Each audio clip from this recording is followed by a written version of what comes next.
اعوذ باللہ من الشیطان الرجیم بسم اللہ الرحمن الرحیم۔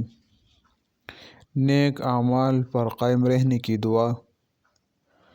اور علماء کرام اللہ والے فرماتے ہیں کہ وہ کون سی دعا ہے جو موت کے وقت آپ کو کلمہ نصیب ہوگا، تو وہ دعا بھی یہ ہے جو میں تلاوت کر رہا ہوں، اور نیک اعمال پر قائم رہنے کی دعا بھی ہے۔ حضرت مولانا شاہ حکیم اختر صاحب وہ فرماتے تھے، یعنی ہر نماز کے بعد جو کوئی یہ دعا پڑھتا ہے تو اسے موت کے وقت جو ہے کلمہ نصیب ہوگا۔ اگر کوئی چاہتا ہے کہ مجھے موت کے وقت کلمہ نصیب ہو تو وہ اس دعا کا اہتمام کرے۔ اعوذ باللہ من الشیطان الرجیم بسم اللہ الرحمن الرحیم۔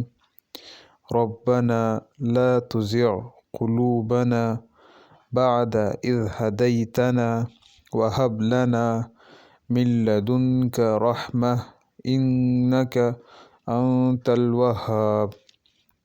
ترجمہ: اے ہمارے رب، ہمارے دلوں کو گمراہ نہ کرنا بعد اس کے کہ آپ ہمیں ہدایت فرما چکے ہیں، اور ہمیں اپنے پاس سے رحمت عطا فرمائی، بلا شبہ آپ بڑے عطا فرمانے والے ہیں۔